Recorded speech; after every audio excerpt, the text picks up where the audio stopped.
Hey, on collectionne les images Panini ou les capsules de bière, mais pas les flacons. Aujourd'hui, on parle élimination. Il y a 3 catégories de flacons qu'il faut chasser d'un laboratoire. Des flacons qui sont émissifs et qui vont polluer ton atmosphère de travail et qui en fait ne seront plus jamais utilisés. Le premier, l'anonyme, celui qui ne dit pas son nom. Pas leur nom en sécurité. Une formule chimique, ça n'informera pas le secouriste, ça n'informera pas le médecin, ça n'informera pas le pompier. En sécurité, il faut des pictogrammes de danger et idéalement ajouter des mentions de danger. Donc soit ton flacon il n'a plus rien à faire ici, soit on met l'étiquette à jour avec les mentions de danger, on en a déjà parlé. Autre flacon qu'on dégage, c'est le au cas où, celui du collectionneur, ceux qui se disent que un jour prochain peut-être qu'on ressortira ce vieux produit parce qu'il y avait une ancienne manip qui marchait vachement bien au temps de Marie Curie. C'est toujours faux. Le au cas où se dégage comme un flacon anonyme. Le dernier flacon qu'on ne veut pas garder, c'est l'antiquité. Celui qui est aussi vieux que ton directeur de thèse. On le garde pas non plus. Je parle pas du directeur de thèse. Quoique, bon, ça je te laisse juger. Dans tous les cas, ces flacons, tu vas pas les dégager tout seul. Ça sera un projet de coactivité. Et attention, on fait pas n'importe quoi. Abonne-toi, parce que très bientôt, je t'explique comment éliminer tous ces flacons. Et en attendant, laisse germer l'idée dans ton équipe qu'il serait temps que vous respiriez un air un peu moins pollué. À bientôt! Cet été, intelligemment, tu vas bronzer.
sur la porte du labo?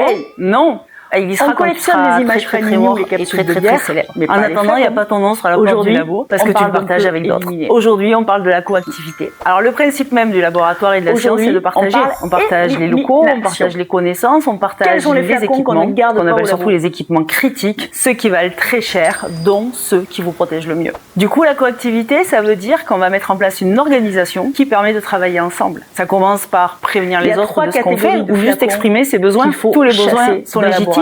C'est toi qui connais ta manip, c'est toi qui sais ce que tu dois faire. Par contre, sachant que personne ne fait de divination au labo, c'est pas mal de communiquer. Et puis de décider ensemble de ce qu'on va faire pour que tout le monde ait la même manière de fonctionner. Que ce soit pour le partage des labos, des équipements, ou tout simplement de la marche en avant. Et ces procédures, c'est pas mal de les challenger. Parce que finalement, peut-être que tu arrives au labo avec un œil neuf et avec des questions hyper légitimes. Pose-les. Pourquoi on fait comme ça? Pourquoi ça a été J'ouvre une parenthèse. Peut-être parce que ça a été décidé à une époque tellement vieille. Tout seul. C'est même plus qui a décrété qu'il fallait faire comme ça. Donc la coactivité, elle permet ça aussi, d'évoluer dans son métier. Et comme personne n'est devin au labo, pour tes propres manips, si tu dois les lâcher des yeux, si tu es sur un pilote qui va tourner tout seul, laisse un petit mot, qu'on sache que c'est toi qui es sur cette manip, qu'on sache aussi quand est-ce qu'on s'attend à ce que tu reviennes. Parce que peut-être que ta manip, elle va tourner une demi-heure de plus que prévu et que ça t'arrangera pas du tout en termes de résultats. Et puis peut-être que ta manip, elle va dysfonctionner, donc autant que tu sois au courant le plus tôt possible. C'est clairement un projet, ce sont des infos qu'on ne partage pas assez. Puis enfin, le labo, coactivité, c'est comme le WC au fond du couloir. On aimerait qu'il soit laissé dans l'état où on aurait aimé le trouver en renflacon. Donc tu nettoies ton poste de travail avant de le quitter. Le premier, vraiment le nettoyer. C'est-à-dire que c'est pas parce que tu crois que t'as rien taché que tu vas pas passer un petit coup sur ta paillasse. Parce que si ça se trouve, il y a eu des aérosols que t'as pas vu. Par précaution, tu peux aussi passer un coup sur ta paillasse avant de commencer. Mais pour le évitera les contaminations croisées. Allez, mets tout le monde en pompier. Il y a des sujets dont vous devez discuter.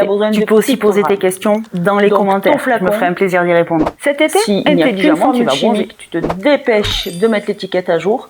Sinon, oh là là, c'est chiant ça, je me fais chier moi-même. D'abord, on commence par éliminer les flacons qui ne disent pas leur nom en sécurité. Une formule chimique, ça n'informera pas le secouriste, ça n'informera pas le médecin, ça n'informera pas le pompier. Donc, soit ton flacon, il n'a plus rien à faire ici, soit on met l'étiquette à jour avec les mentions de danger, on en a déjà parlé. Le flacon, au cas où, on le dégage aussi. Tu sais, celui des collectionneurs qui te disent « Oui, mais un jour, peut-être qu'on retentera, on voudra faire une autre manip, on voudra comparer, on veut. » L'autre flacon qu'on dégage, c'est le « au cas où ». Celui qu'on garde parce que peut-être un jour, on reviendra sur l'ancienne manip. C'est faux. On réutilisera un ancien équipement. C'est encore faux. Et peut-être que ce jour-là, l'autre flacon qu'on va dégager, c'est le fameux « au cas où ». C'est celui de l'antiquitaire.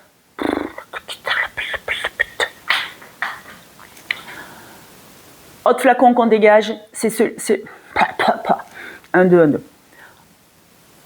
Autre flacon qu'on dégage, c'est le au cas où. Celui du collectionneur, celui qui veut garder parce que peut-être qu'un jour on refera l'ancienne manip ou qu'on va retester cet ancien équipement. C'est toujours faux. Le au cas où se dégage comme un flacon anonyme. Le dernier flacon, c'est l'antiquité. Celui qui est plus vieux que ton maître de stage. Celui qui est plus vieux que ton docteur. Le dernier flacon qu'on ne veut pas garder, c'est celui qui est plus vieux que ton maître de stage. Non.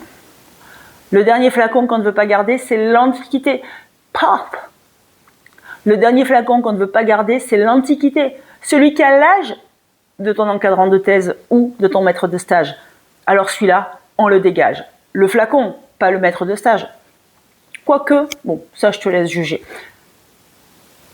Dans tous les cas, ces flacons, tu ne vas pas les dégager tout seul, ça sera un projet de coactivité. Et comment on élimine ces produits? Comment on s'y prend? Ça, je t'en parle une prochaine fois. Alors, abonne-toi et en attendant, laisse germer l'idée dans ton équipe.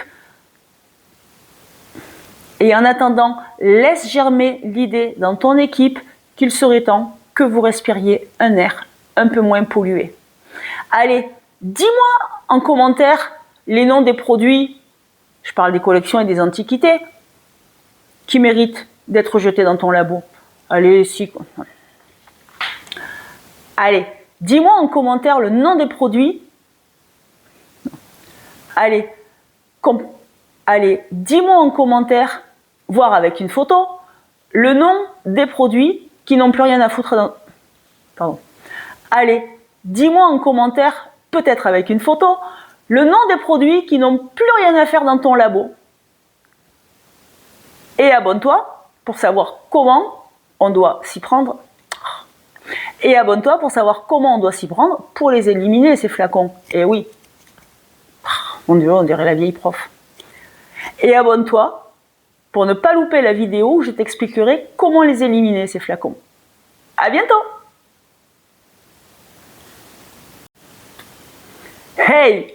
On te l'a dit et répété quand tu étais petit, on ne parle pas aux inconnus. Au labo, c'est pareil. Aujourd'hui, on parle des flacons. Alors bien sûr, aujourd'hui, on parle des flacons qu'on ne peut pas identifier. Aujourd'hui, on parle de tous ces flacons qu'on ne peut pas identifier et qu'on devrait jeter.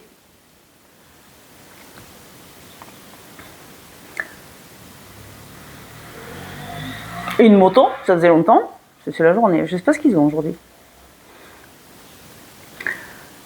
Alors déjà un flacon sur lequel il y a une formule chimique parce que tu gères super bien ça maintenant et que tu parles en nombre d'atomes et d'éléments carbone, eh bien en sécurité, c'est pas une information. En sécurité, il faut des pictogrammes de danger et idéalement ajouter des mentions de danger. Ben oui, parce que s'il y a besoin de secours, tu crois que ton conseiller prévention, ton ingénieur sécurité, ton animateur SST, SSE, il connaît, lui, tes formules chimiques? Non. Pareil pour le sauveteur secouriste du travail, pareil pour le pompier ou le médecin. Il y a un seul langage en sécurité, c'est celui des pictogrammes. Donc, il faut au minimum le maîtriser. Autre flacon qu'on ne va pas garder, c'est les au cas où. Ceux-là, ils appartiennent aux collectionneurs. Ceux qu'on retrouve au fond des tiroirs, au fond des armoires et qui te disent « Hey !» Non. Autre flacon qu'on ne peut pas garder, ce sont les au cas où. Ceux qui appartiennent aux collectionneurs, ceux qui se disent qu'un jour prochain, peut-être qu'on ressortira ce vieux produit, qu'on ressortira ce vieux réactif parce qu'il y avait une ancienne manip qui marchait vachement bien au temps de Marie Curie. Ouais, je te garantis que le produit jamais il ressortira. Donc les collections, hop, on les dégage. Un autre flacon, bah, c'est l'Antiquité. Celui qui est aussi vieux que ton directeur de thèse. On ne le garde pas non plus. Je ne parle pas du directeur de thèse, quoique. Je ris de mes propres blagues, c'est merveilleux.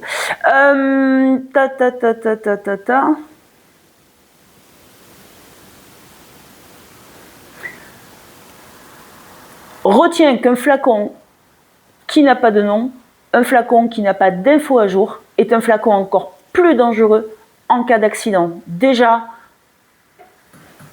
retiens qu'un flacon ancien qui n'a pas de nom.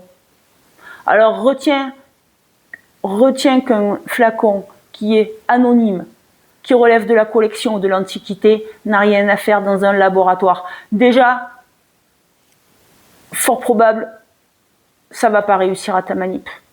Non, ça on ne le dira pas. Donc retiens qu'un flacon anonyme, une antiquité, une collection, ça ne se garde pas. Va falloir t'abonner, que je t'explique comment on élimine tous ces produits. Va falloir t'abonner pour que je t'explique prochainement comment on élimine tous ces flacons. Et attention, on ne fait pas n'importe quoi. On n'est pas chez Dédé ici.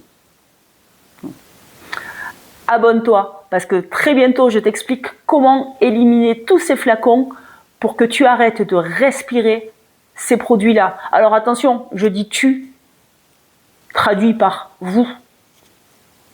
Alors je dis tu, mais c'est toujours un travail d'équipe. Tu te rappelles de... Alors je dis tu, mais en fait c'est toujours un travail d'équipe. Alors on va aller les chercher, les antiquaires, les collectionneurs. Merde. Alors on va aller les chercher, les antiquaires et les collectionneurs du labo et les anonymes. Et puis on va mettre en place l'organisation pour dégager tout ça. Parce que tous ces flacons prennent de la place. Et à chaque fois... Parce que tous ces flacons, ils prennent de la place. Et surtout, ils sont émissifs. Ils polluent l'atmosphère de travail dans laquelle tu évolues. Dis-moi en commentaire si tu travailles en apnée. Plus sérieusement, dis-moi si tu crois qu'il serait temps de tout ranger. Non, c'est nul.